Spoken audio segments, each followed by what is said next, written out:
अस्सलामुअलैकुम वरहमतुल्लाह। This is me Sobia Mohsin. उम्मीद है आप सब खैरियत से होंगे, ईमान की बेहतरीन हालतों में होंगे। माय ब्रदर्स एंड सिस्टर्स, आज का हमारा टॉपिक है how to change yourself according to Islam. हम अपनी ज़िंदगी को इस्लाम के मुताबिक किस तरह से चेंज कर सकते हैं। देखिए, मैं जानती हूँ कि हर एक बंदे की ज़िंदगी भी मुख्तलिफ है, स्ट्रगल्स भी मुख्तलिफ हैं, लेकिन इसका हरगिज़ मतलब नहीं है कि अल्लाह सुब्हानहू व तआला ने जो तरीके हमें प्रोवाइड किए हैं ज़िंदगी गुजारने के लिए, वो चंद एक ज़िंदगियों के लिए मुफीद हैं, बाकियों के लिए नहीं। बल्कि वो तरीक़ाकार हर एक ज़िंदगी के लिए क़यामत तक बहुत ज़्यादा मुफीद है। दूसरी बात, यहाँ पर जो हमने जुमला इस्तेमाल किया है कि अकॉर्डिंग टू इस्लाम के मुताबिक चेंजिंग्स तो हम वैसे भी ला सकते हैं, लेकिन इस्लाम के मुताबिक लाना क्यों ज़रूरी है, ताकि हमारी ज़िंदगियाँ वाकई आसान हो जाएं और अल्लाह सुब्हानहू व तआला भी हमसे राज़ी रहें।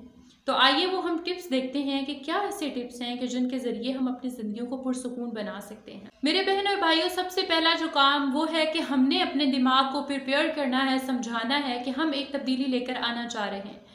जब तक हम अपने दिमाग को समझा नहीं लेते, प्रिपेयर नहीं कर लेते, तब तक हम कोई भी काम लंबे अरसे तक नहीं चला सकते।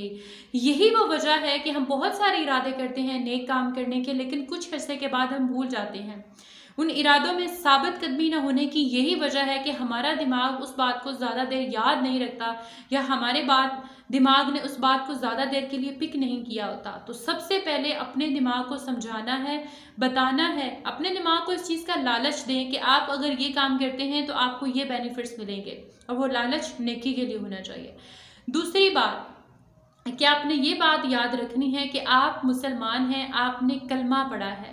अब जो कलमा है उसका मानी समझें कि आप एक इस तरह के मुसलमान हैं कि जिस पे ना ही तो काहिली सूट करती है और ना ही सुस्ती सूट करती है।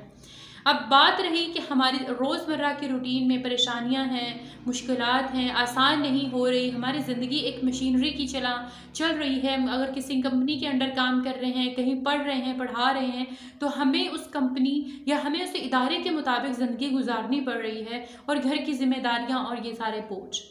तो इन सारी चीज़ों में आपने दो चीज़ों को बहुत मजबूती से थाम लेना है और वक्त निकालना है। एक तो है नमाज और दूसरा है कुरान।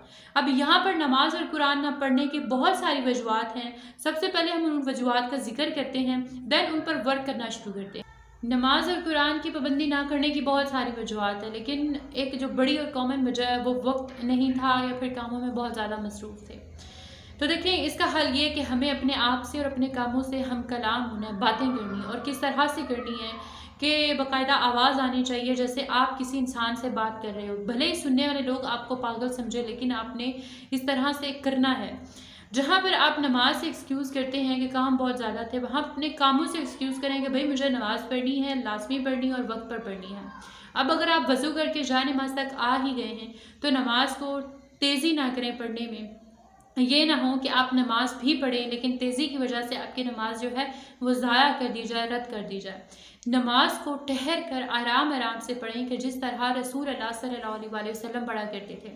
रसूल अल्लाह सल्लल्लाहु अलैहि वसल्लम बहुत ही आराम आराम से नमाज पढ़ते, और उनका कुछ तरीक़ाकार ऐसा था कि यानी अगर सूरह फातिहा पढ़ रहे होते तो ऐसे पढ़ते, अल्हम्दुलिल्लाहि रब्बिल आलमीन अर्रहमानिर रहीम, यानी जो आखिरी वर्ड है आयत का उसको लंबा खींच कर ले जाते, सांस लेते, एंड देन दूसरी आयत शुरू करते, क्योंकि हर आयत के बाद अल्लाह सुब्हानहू व तआला हमें जवाब दे रहे होते हैं।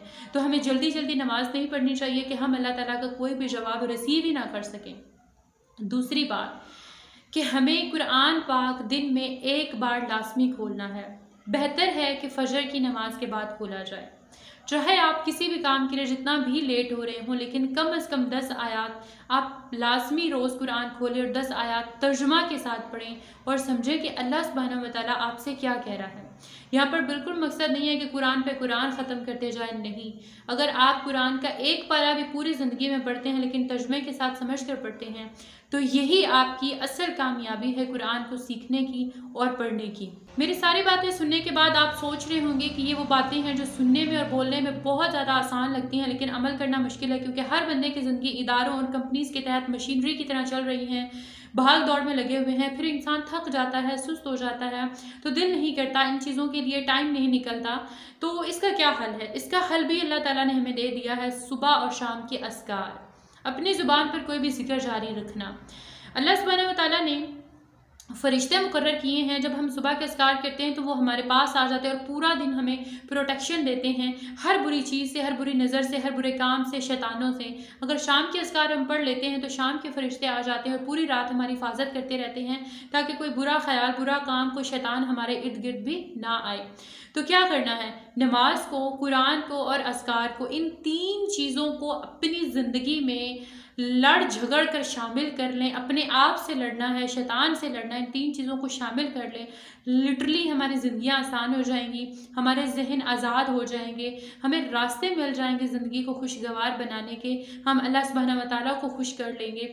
बिला वजह के परेशानियाँ, ये काम है, वो काम है, जॉब के मसले, रिस्क के मसले, पढ़ाइयों के मसले, मैरिज, शादियों के मसले, औलाद के मसले, हर एक मसला जो है वो आराम आराम से सॉर्ट आउट होना शुरू हो जाएगा और हमें पता भी नहीं चलेगा। तो लिहाजा इन 3 चीज़ों को अपनी ज़िंदगी में परमानेंटली शामिल कर लें। इसके साथ मुझे दुआओं में याद रखिएगा और मेरे चैनल को लाजमी सब्सक्राइब कीजिएगा, ताकि मैं मज़ीद अच्छी वीडियोस बना सकूं। अल्लाह हाफ़िज़।